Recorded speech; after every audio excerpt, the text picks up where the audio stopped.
This week on the pod, we're talking about exercise, breaking a sweat, getting in some movement, all of that good stuff. I'm Quinn. And I'm Drew. And this is The Year We Got Better. Welcome back to the podcast. If you are new here, Quinn and I are on a 52-week journey to improve our holistic wellness, and we are taking you along with us. I'm super excited for today's episode. We are talking about exercise, movement, this kind of subcategory in the physical dimension. And we talked about body image last week, so I think these two kind of can go hand in hand. They don't have to necessarily, but... For sure. I do think it's kind of a natural segue, though. And I wanted to kick things off today with a little bit of like a personal baseline. So, Drew, where are you at in your exercising journey right now? You know, that is the question. I feel like exercise is one of those things that feels cyclical for me. I notice myself going through phases of feeling more interested or less interested in exercise. And also the type of exercise that I do can shift dramatically from one phase of my life to the next. Totally. I hear that for sure. I mean, I definitely feel the same way. Like right now, we've kind of been on the running grind. Yes, we have. But yeah, so we have been running a lot, and I'm really enjoying that. Something I like to say a lot about like my current exercise journey or like relationship with exercise, let's say, is that I'm really trying to lean into like movement for the sake of joy rather than movement for the sake of changing my body. I like that a lot. But I do think that it can be a fine line, because there's kind of like, it is healthy and good for you, right, to move your body. Sure. But I also think that can very easily push into the place of like overtraining or going too far, or even, punishing yourself, kind of using exercise as a way to like earn, quote unquote, your food, or punish yourself for eating something bad, right? Bad, quote unquote. So I definitely think the topic of exercise can be a little fraught. Yeah. Well, maybe before we get into the positives or negatives, maybe tell us a little bit about some things that you've tried in the past. I mean, I love to make this joke, but when I was a kid, I definitely tried every sport under the sun. I mean, we're really going back to childhood, but I tried every sport under the sun. I was kind of like bad at everything, bad at every sport. Well, that can't be true. No, like it is. It is true. And I think the first time I was like really, maybe not really good, but like possibly good at something was rowing crew in college. So I think that was probably when I first, maybe like my senior year of high school, I would go to the gym like occasionally with one of my friends. We would go to Planet Fitness. And then in college, I definitely had a more like rigorous training kind of plan that was set forth by our coaches. So that was like exercise, but without the mental load necessarily of like figuring out what to do for exercise, which I definitely think is a lot of what I like spend my energy on sometimes. It is. It's hard when you don't have somebody holding your hand telling you exactly what to do. It definitely is. But I also think that I like learned a lot about exercise programming and like, what to do in the weight room and good stuff like that while I was part of the rowing team at William and Mary. So I do think that was very kind of pivotal in my exercising journey. And then in the latter half of college, I also got into running. I ran, I think, 4 half marathons while I was in college. I started training for a marathon, got mono, have not run a marathon yet, but definitely one day would like to.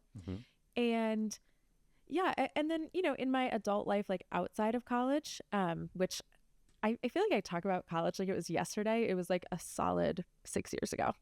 So I don't love that. But yeah, post-college, I do think my exercise and like commitment to exercising was a little more up and down, let's say. I think, at first I ran a lot. When I was first out of college, I like did not have the money to be joining a gym. So I did a lot of running in downtown Baltimore. It was awesome. And then after we met, Drew, we did F45 for a little bit. We did, yeah. Which is high intensity interval training if you're not familiar. Yeah.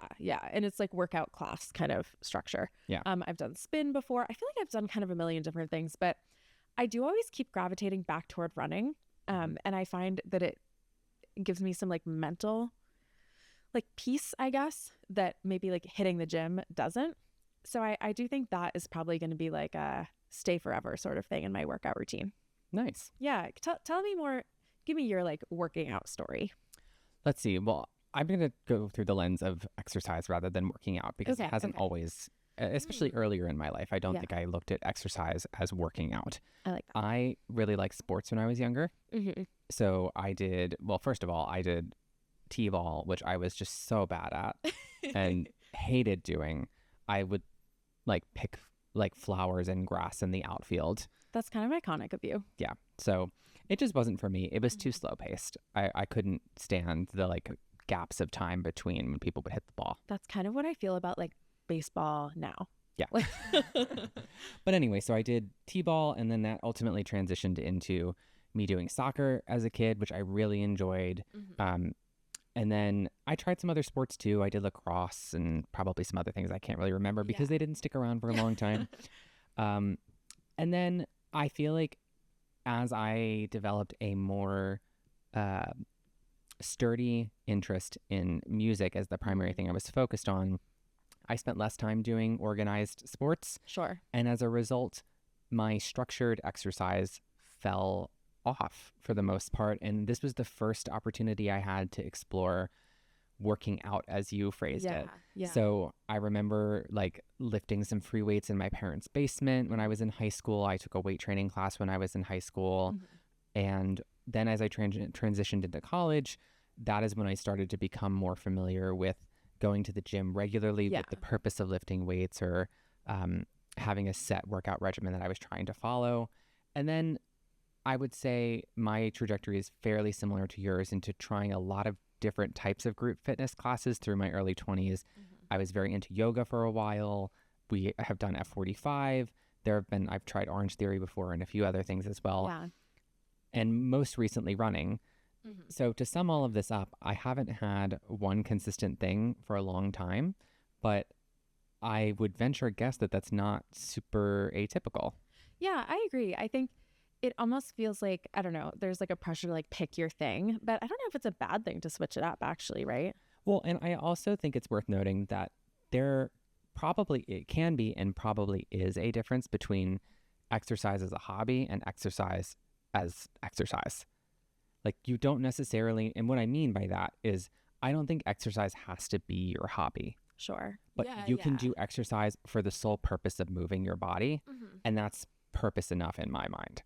I think you're hitting on something really interesting here, which is that I think sometimes, right? Like, okay, well, first of all, there's like all kinds of, like pressures and societal expectations around exercise and moving your body. But I think you bring up something interesting, and that is that like you don't have to love moving your body. You don't even have to love like what you're doing in order to still do it. I don't know that you want to do a kind of movement that you hate. Sure. But I think it's unrealistic to be like, every time I move my body, I'm going to have the best time of my life.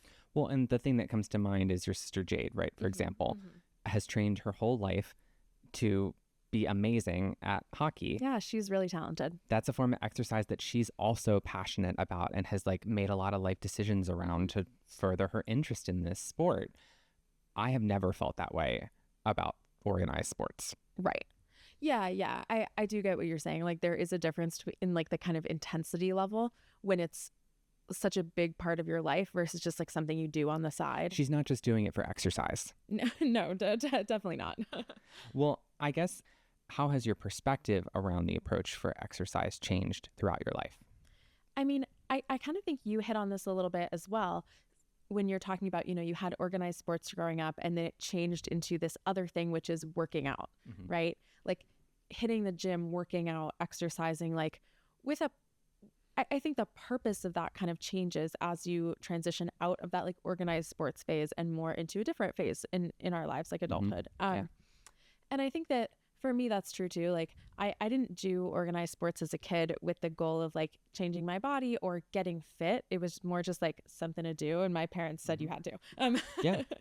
And I think there's something to be said for like learning to play on a team and whatever. Yeah. I'm sure there's good things that come out of organized sports. But I think especially getting older, like especially my early 20s, late teens, let's say, I think my motivation for exercising really shifted to changing my body. I wasn't doing it for fun. I was doing it for the sole purpose of looking different and losing weight. And that's not my reason for doing exercise now. But I do think I imagine that it is probably actually a very relatable reason for many people, like whatever kind of phase you're in with exercising. I think that many people, many women, everyone, I think, has experienced that feeling of like, I'm not, I'm not necessarily moving my body for my health. I'm doing this because I feel like I need to in order to adhere to societal standards about my body. And I could go into a whole body image thing. I kind of did that last week. So go back and listen to that episode. Well, I am not an anthropologist, but I want to throw out maybe a transitional statement as we move into the next phase of the podcast, which is I think back to cavemen. Okay. I struggle to envision, I actually think it's funny to envision, but I struggle to envision this as reality, that cavemen were sitting there like, ugh, I have to do my bicep curls now. Yeah. This concept of contained, organized exercise, I would imagine, is a more recent phenomenon in human history because we've had to move to survive in the past. That's actually a really interesting point, and I would have loved to do like some research on that. I wish we had thought of this before. Yeah, it just came to me right now. The kernel of that idea just arrived. But I mean, definitely, right? Like, cavemen were not being like, I really need to like get my 6-pack abs. Like, there's just no way. But yes, I think as we've become, I think like more sedentary as a society, and also more like, I don't know what the word for this is, but more kind of like cordoned off, like separate from each other. Like a lot of us work from home, people work, in a cubicle, we drive by ourselves in our cars to work. Like there's a lot more kind of these like separations between people. I think that also kind of has to do with this like exercise as a whole separate thing that you do as part of your day. Yeah. So there's a lot of different reasons that people exercise. Yeah. Are any of these more important than the others? And what's your perspective on this? Oh gosh. I mean, again, it's like it kind of always goes back to your values, right? So I think for my value set, like I'm not interested right now in exercising for aesthetics. Like that's just not for me, like where I'm at right now. I personally want to exercise right now and move my body right now for joy, for getting outside, for like feeling good, and for like longevity. Yeah. And Drew, you always will make comments like this, right? But it's like, what can I do now to make sure that, we can live in our 2-story house when we're 90 and walk up the stairs and take care of ourselves, for a long time. For me, like those are some kind of top tier reasons to exercise. But I also don't think it's really fair for me to say that like exercising for aesthetics is bad or wrong. Yeah. I just think it becomes it's a slippery slope. It's definitely a slippery slope. Like inherently, I think so often, like if you're talking about like, why do I want to change my body? It's rooted in, again, I feel like I'm like flashing back to last week's episode, but it's rooted in societal pressures and expectations. So it's like, I think you really need to do the deep work to understand why you want to change your body. And I, encourage you to do so. And I'm still like working on that for sure. It's always a work in progress, but. Well, and maybe, not to interrupt, but maybe the way to encapsulate this idea is that if it's appearance only, then that might be more problematic. But if you're changing your body with the goal of becoming stronger, or to remediate a health issue, like changing your body, I think can be okay, but it's the context around what you're changing and why you're changing it that is so nuanced and varies person to person. Yeah, I think the why especially is the big thing that can get a little bit complex. But if you are comfortable with the why, if you're comfortable with your why, that's really what's important, I think. Yeah. I also think one anecdote that comes to mind is I went to my primary care doctor 2 years ago. I've gone since then, but I don't know why this stands out to me. She had asked me, what type of exercise are you doing right now?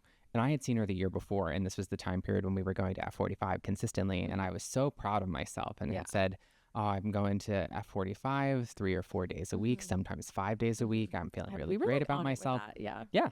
And then the following year, I was barely doing anything.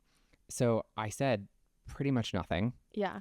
And then I thought about it for a second, and I was like, well, we actually do go for walks like 4 or 5 nights a week. Yeah. And she responded to me and was like, that's a great form of exercise. Right. And I think when you look at it through that lens, exercise does not need to be this hyper exertion activity. Yeah. It can be something that is just elevating your heart rate slightly. You're breaking a sweat, you're moving your body, and that activity is great for you.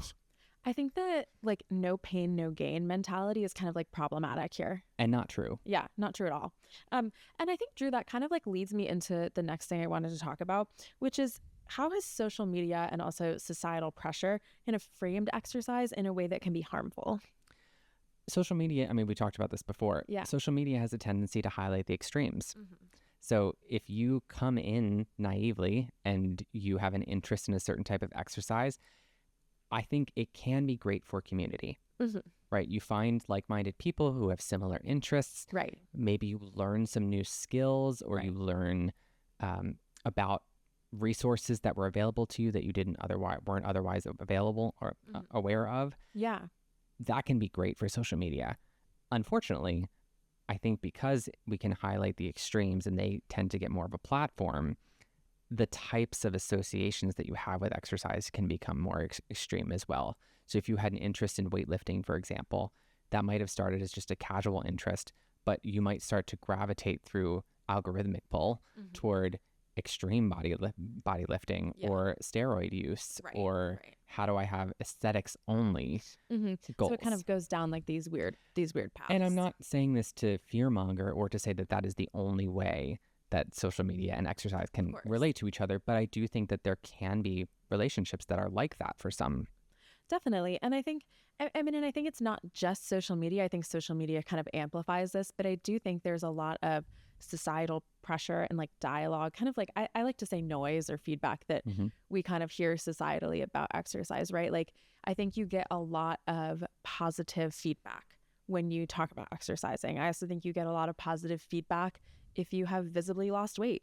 So I think that, people want to know like, oh, what did you do to lose that weight, right? Like, tell me your exercise routine. And I think there's this kind of like toxic dialogue, I think, around exercise and weight and what your body looks like. Yeah. And kind of messages too that say, well, you're exercising, so your body should look a certain way. Do you think that there's a way that we can reframe exercise, and maybe I'll throw exercise and social media in there as like a combined way to think of this, in a more positive way? Yeah, for sure I do. And I think it starts with changing the way that we like talk to ourselves about exercise and moving our bodies. I think that, I mean, honestly, I think self-talk and like the way that we perceive and communicate to our own like interior selves is the crux of like a lot of these kind of problems we talk about on this podcast, like body image and like kind of this like weird societal feedback around exercising. I think you need to know your why. I think all of us know at some level that we should be moving our bodies. Yeah. Right? Yeah. If you have basic like health literacy and education, you know that you should be moving your body. So I don't think a lot of people are not doing this because they don't know that information. I think that people aren't doing it because they don't feel a pull of motivation to do it, or other things feel more pressing in the moment. I think if you understand your why, that is a heck of a lot more motivating than somebody just telling you to do something. I also think this kind of links to something else that we had kind of, written down about that we wanted to address during this episode, which is making exercise feel more approachable. And I think it's really linked to reframing exercise in a more positive way. I'm using the word exercise, and I think sometimes that has a like intense connotation, right? Like, I need to break a sweat. I should be sore the next day. I should whatever, right? I think maybe I prefer the word movement. Yeah, I right. agree. And it's like your anecdote, Drew, about walking as a great form of movement. Like that is great for you. You don't need to feel like you need to start, right? If you're at ground zero, you shouldn't feel like you need to start by being like, I'm going to now go to CrossFit 5 times a week. That's going to suck and you're going to burn out so fast, right?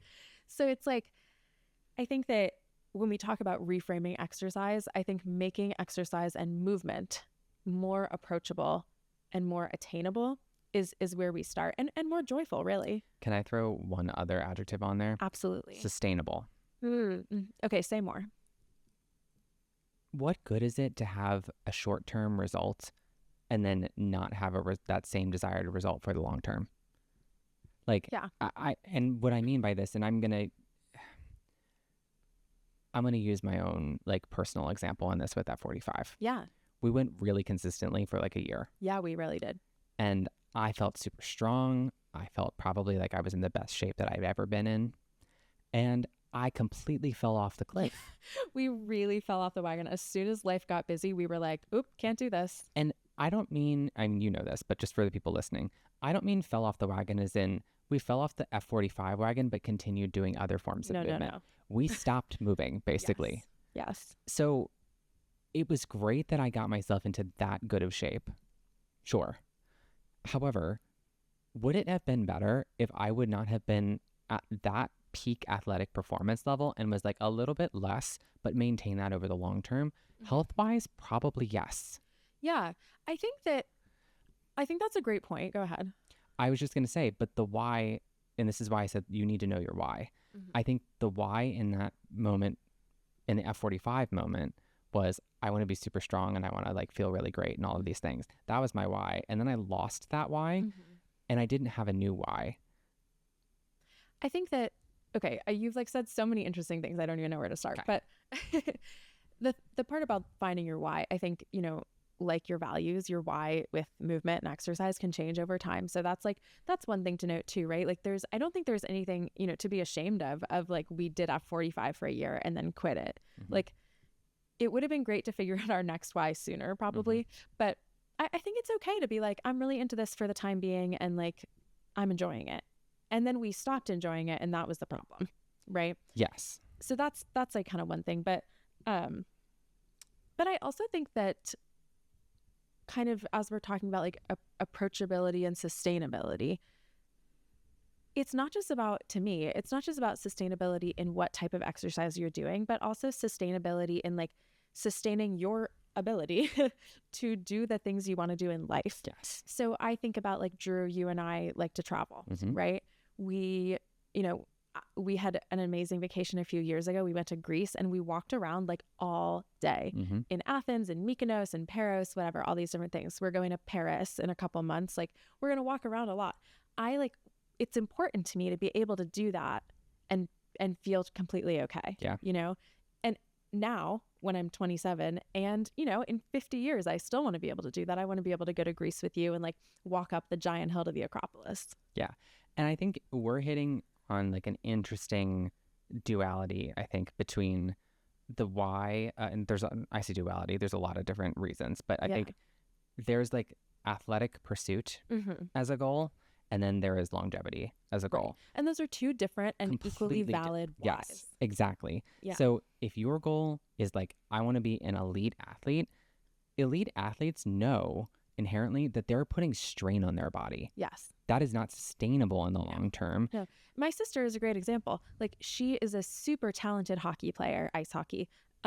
She knows she's not going to play ice hockey professionally, for the rest of her life. She can't. No. Or maybe she will be, not professionally, but she'll probably be able to play into like recreationally. Right. But I think to play at that level, also just like the wear and tear that puts onto your body, it's not sustainable. Right. Whereas what we're talking about is like the complete opposite angle. And I think this kind of speaks a little bit to, I think there is a tendency with, I'm going to call it, for lack of a better term, organized exercise, like group fitness classes, for these things to be really intense. Yeah. Right. And I think it's motivating in some ways to see your progress measured out, that you're able to lift heavier and you're able to run for farther and all of these things. But that is not a super sustainable form of exercise, at least for me. Yeah. I have found that from firsthand experience. Yes. For me as well. If you're a listener who is like, I have done F45 for 10 years and I love it and it's super sustainable, that is great. That's really, no, I feel like I sound so sarcastic, but like that is awesome. I think finding something you really enjoy and want to do for a long period of time is fantastic. I just think so many of us haven't found that thing, and it can feel like, I mean, I'll just speak for myself, but I sometimes feel like I'm just floating around out here, like waiting to land on something that sticks. And like I said before, I think that might be running, but I do think that the sustainability of like how long you can and want to do something is important. And ideally, it would be great to find something that sticks around. All right, we've talked about a lot. I'm going to before we get into rapid fire, really quickly, how important is rest? in the exercise conversation. I really want to do a full episode on this exact topic of rest. Well, then maybe we'll save it. No, it's okay. I do think it's important to mention rest when we're talking about exercise because, like we've kind of alluded to, but maybe not said so directly, there's this like competitiveness and intensity push with so much exercise and physical activity these days. And resting is so important. Like you're going to hurt yourself if you don't rest. This is something that I like have learned the hard way with running. When I was in college, I ran like too much and like hurt my knee and wore a knee brace around for a few weeks. It was like not very sexy. But I think that rest is crucial, right? And part of caring for your body. And I think, back to our reframing thing, I would love to just reframe, movement as a way of caring for your body. Like that is self-care. Self-care is such a buzzword, but that is self-care. And rest is also self-care. And to like be able to keep on moving and exercising and achieving things in a physical sense, you need rest. So yes, rest is important. That's my soapbox on that. If you guys are really lucky, we'll do another like whole episode on rest because this is one of my favorite topics. That was great. I never know if people can hear you when you're like snapping. Yes, that was the first time I've done it. Well, we're going to find out, guys, when we watch this back. All right, we're switching into rapid fire right now. Okay. I can ask you first if you want. No, I'm going to ask you. Oh, okay. Okay. Question number 1, just answer, don't think. Okay. What is your favorite thing to do at the gym? Hot girl walking on the treadmill. No, that's I like but to not walk. running on the treadmill. No, I really hate running on the treadmill, but I do like walking on the treadmill. I like to like crank it up to a good incline, feel the burn. It's good. What's the worst fitness fad? I could think of like a million answers to this question, but one that I keep seeing right now, you're gonna laugh at this, Drew, is the jiggler. Like I don't even know if it's one company. I feel like it's like random crap you buy on Amazon, but the jiggler, if you guys are not familiar, if you've not on like Pilates Mom Instagram, like I am for whatever reason, it's like a little like platform that you stand on and it jiggles. And it's supposed to be good for like lymphatic drainage, I think. I don't know. This just feels like one of those things that is like a complete waste of time and money to me. And I could be totally wrong. And if someone listening to this is like a doctor or scientist who's like, no, you really need to get on the jiggler, hit me up, like fill me in.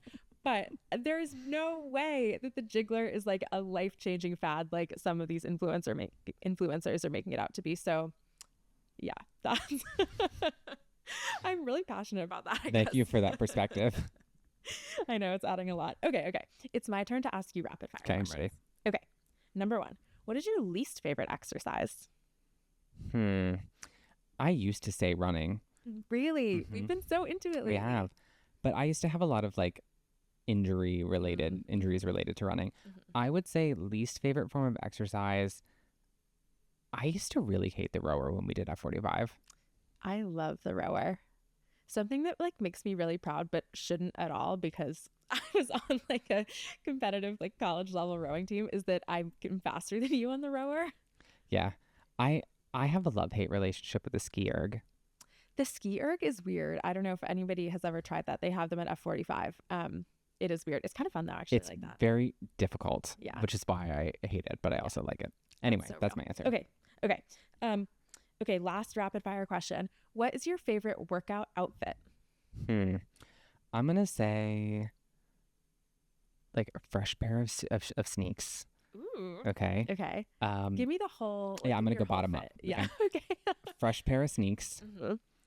Matching pair of socks. Ooh. I'm going to say like not no show, but not high rise, like a like solid ankle sock. Okay. Fresh sneaks, solid ankle sock. What's next? Bring us up. I'm going to say like black or navy athletic shorts. Mm-hmm. Potentially have like the compression built into them. Spandex underneath. But if not, then spandex underneath. Yeah. And then I'm going to say like coordinating, but not matching top. Slay. Okay. Iconic. And then I think that's it. That's the end of the outfit. It's a really good outfit. On that note, we're going to shift into the weekly recap. Okay. That was a good convo about exercise, though. I feel like I could talk about this topic for 100 years more, but we got to make soup. Yeah. We got to make soup. We got to care for our body by making soup. So with that, Drew, can you kick us off in the physical dimension? I'm looking at my notes, and for the physical dimension, I had one run this week, Nice. but I read it as I run. That's really funny. Are you sure you only had one run? Because went for 3 runs. Okay, maybe I had 2. Yeah, maybe you would too. Okay. Um, Then I 2 run. yeah, 2 run, 3 run. Yeah. 3 runs, and I also did a like at home little circuit. I've kind of been trying to do that once a week. Just do a little like it's like an arm circuit, and then I do some squats and lunges. Yeah, I like that for you. Yeah, I like it for me too. And usually I do it in front of the TV so I can like watch Bridgerton. Yeah. Emotional. Therapy. Nice. How about you? I did not do anything in the emotional. Did you feel the impact, or do you feel like you kind of filled your cup in that? No, I last didn't week? because my cup overfloweth in some of these others. Ooh, okay. All right. Well, what about social then, Drew? Your mom came to visit, Mm-hmm. so that was a very social like aspect of our week. Yeah, no, definitely it was. And also not sure if she's listening, but like, what's up? And then we had Valentine's dinner. Yeah, we did. And we, on actual Valentine's Day, I think we had Chinese food, but We did. the day after Valentine's Day, Drew had made like a homemade recipe. Oh, don't get to my creative yet. Sorry. Okay. Well, my social was also my mom visiting our little Valentine's Day date. And then I also got coffee with one of my friends and went to a cute little like Galentine's Day dinner. So Yeah. it was a nice like lead up to the week of love situation. Yeah.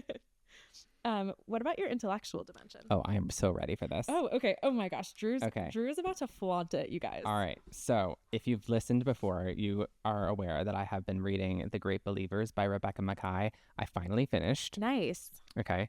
And then also in the same week, I started and finished Everything is Tuberculosis. Literally by amazing. John Green. Literally amazing. Yeah, that was my intellectual. You're outpacing me on reading by a lot. I've read 8 books so far this year. That's incredible. I've read 6 so far.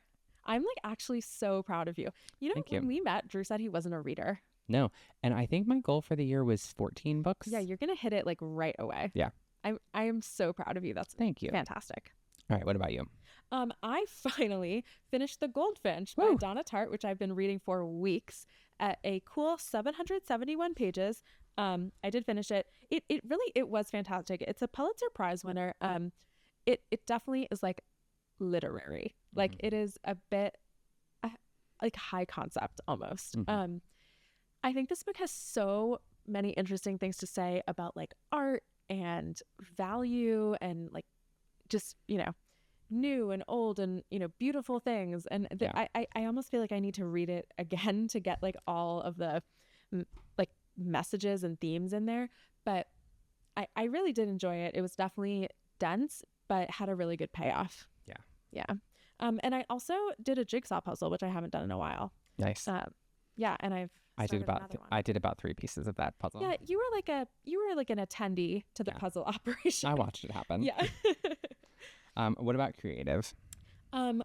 Over the weekend, I went to Amazing Glaze, which is like a pottery painting place with a couple of friends, and did a little, that was social too, I guess, but did a little, like I painted a little bud vase. Mhm. I tried to make like a plaid pattern. Honestly, we're going to see how it turns out after it goes in the kiln, but we'll find out. And then I was also working on, I'm throwing a like baby brunch for Drew's sister. She's like welcoming her 4th child this year. So we're having a little celebration. So I worked on some like invitation designing and like planning for that, and that felt kind of like creative and fun. Yeah. What about you? Well, you kind of stole my thunder, but Sorry. I tried a new recipe that I was very thrilled with, which was eggplant puttanesca from the 6 Seasons of Pasta, which I've shown this cookbook before, but Yeah. maybe I should have brought it down with me, but very, very good. I wish you could have like brought that pasta down with you so that I could eat it again. It was I took a delicious. photo of it. You can like post it somewhere. Okay. Well, all right. We're just going to do Will a do. single grid post on our Instagram. And it's just going to be the No caption. All right. That pasta was amazing though. Like I feel like actually you pretty much like met your creative needs for the year with that. Yeah. Yeah. All right. Financial. I made a payment on my credit card. Nice. Simple but effective. I did not have anything for financial this week. What about occupational? I did not have anything for occupational this week. I was kind of just doing my regular job. And I feel like it's been busy, which is good. Like I feel like I've had a lot of work for Right HQ, but I definitely didn't really like go above and beyond and like do extra stuff this week. Yeah. I got back on the real editing grind Nice. Yeah. because I had taken a little bit of taken some slack. Yeah. You guys should check out our Instagram. Yes. Yeah. Or our YouTube shorts or our TikTok. So true. So true. We have like 2 followers on TikTok. And then our last is environmental. Oh, mine was that we had someone come and work with us on training our dog Poppy in our house. She has some like bad behavior in the house. A lot of bad behavior. And yeah, we're working on like not jumping, not biting people's clothes. Yeah. So if you come to visit our house, don't be surprised of the state of Poppy, but we are working on it. And I feel like that hopefully is going to really help my environmental state overall. Yes. How about you? Was that yours as well? No, mine was actually anticipating something that's going to happen, which is during this week, we decided that we were going to take a long weekend in Frederick because we're going to our friend's baby shower. And we decided like different like change of scenery, and also like because of how far away it is from our house, like we're able to stay and kind of enjoy like everybody else's company. So looking forward to that. Yeah, it's going to be really fun. And that's so true. We're going to kind of explore a new environment. Yeah. Well, I think that pretty much is the wrap up. How did you feel about this week? I felt pretty good. It felt like a jam-packed week, like with entertaining and Valentine's Day and just all of the things. It definitely felt busy. Life has felt really busy lately, to be honest, but like kind of busy in a good way, like full of things that I really like. Yeah. Well, we're just like kicking at making our holistic wellness better. We're going to keep doing it. I think I'm feeling really successful. I mean, this is week 17 that we're reporting on. Nice. Yeah. Well, with that, we hope you stick around for 18. If you haven't already, like, subscribe, comment, do all the things. We really appreciate it. We can't wait to see you next week. Talk to you then.